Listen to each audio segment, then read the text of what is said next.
right, so she thinks that her boyfriend has been a little on the shady side for a while. And then last night, she got confirmation that something just doesn't feel right, and she wants our help to get to the truth to see if this dude is cheating on her or not. Kristen's got the email. I hope you can help me out. I've been with my boyfriend for a little over a year now, and everything has been going great. But lately, I've been getting a feeling that something isn't quite right. I started noticing that he's been acting distant and not as affectionate as usual. He's also been more secretive about his phone and who he's been talking to. And last night, I saw a message pop up on his screen from his ex-girlfriend. To make matters even more complicated, she's actually a good friend of mine and was the one who set us up in the first place. The message was more than just a casual catch-up, and it seemed like there was more to it than just friendly banter. I confronted him about it, and he brushed it off, saying that they're just friends and that there's nothing to worry about.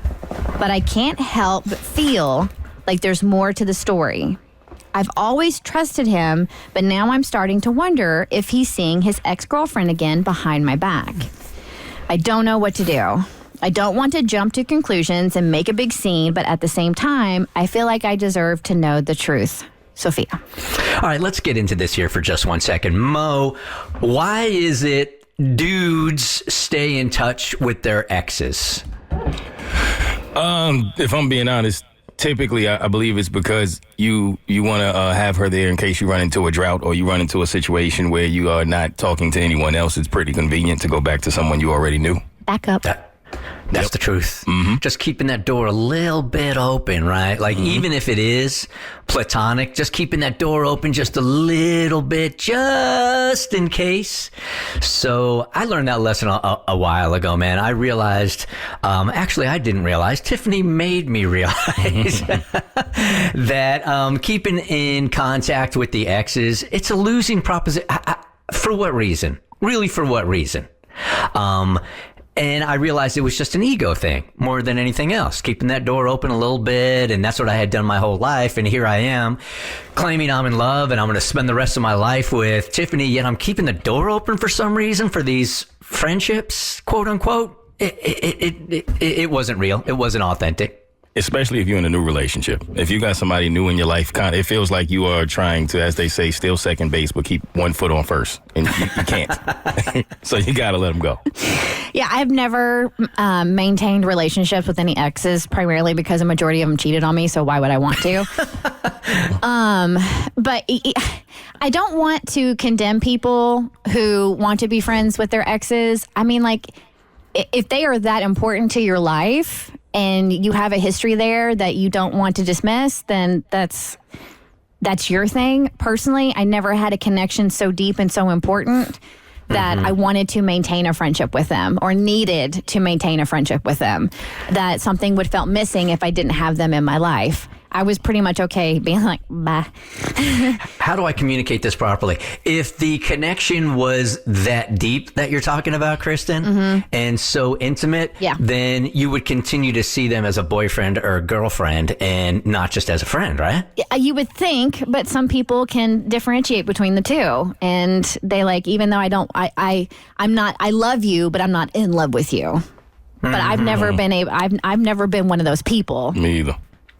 It's dangerous either way. And here she is. She's just feeling like something's not right. Something just hasn't been right. And then he gets this text in the middle of the night and she didn't even know he was in contact with the ex-girlfriend. So something just doesn't smell right here. So and her situation is unique because you could lose not only him, but a best friend. Most people are not in that situation, but she's saying that this is also her best friend, which would mean they're both lying to you. Right.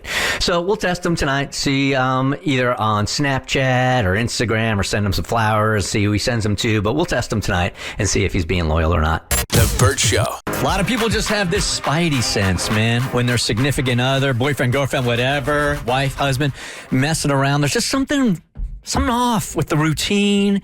It just makes you feel like something's not right here. It is clearly a gear that Kristen never had as she was younger. As every boyfriend she ever had, she told us, messed around on. Not every, almost every. There is a difference. There was one.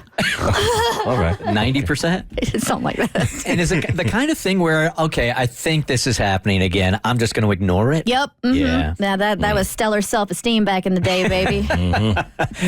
Yeah. Ignorance, self-esteem, all of it.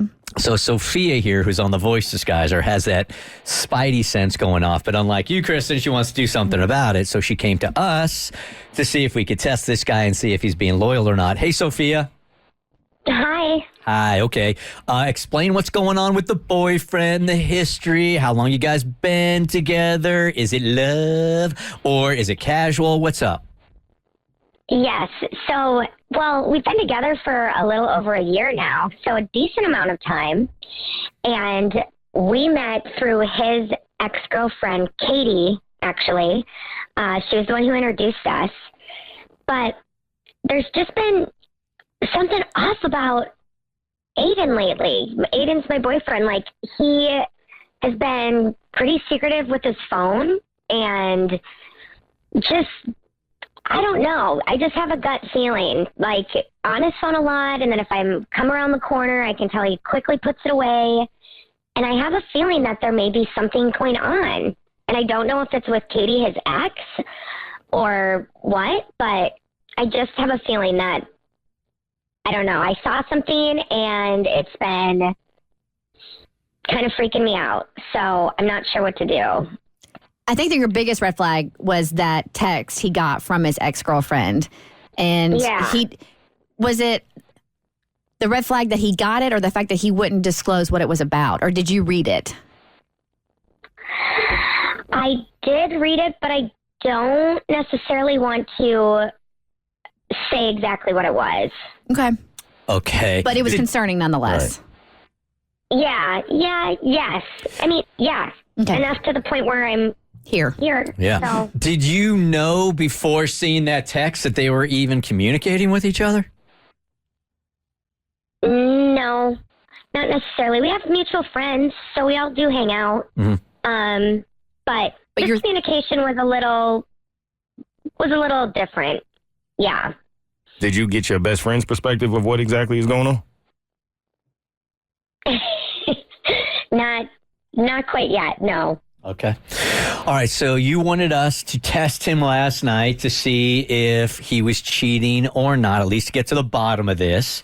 So at this point, I will turn it over to Kristen to read. All right. So, Sophia, we sent a promotional email to the email address you provided that belongs to your boyfriend.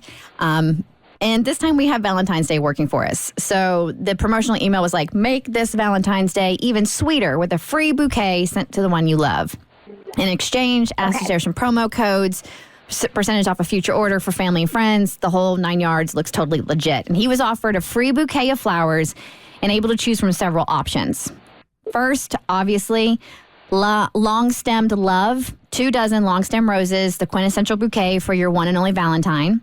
Number 2, my funny Valentine, burgundy ranunculus mixed with mariposa carnations, passionate gift for the woman who doesn't love the traditional. There was midnight moments, dark purple tulips scattered with delicate white baby's breath will have her thinking about what's to come. And sweet dreams, a surprising bouquet of all her favorite king-size candy treats. Make her Valentine's Day as sweet as you are. We sent the email out at 10:42 a.m. and just a couple hours later, he submitted his order at 12:06 p.m. He did not choose any of the flowers.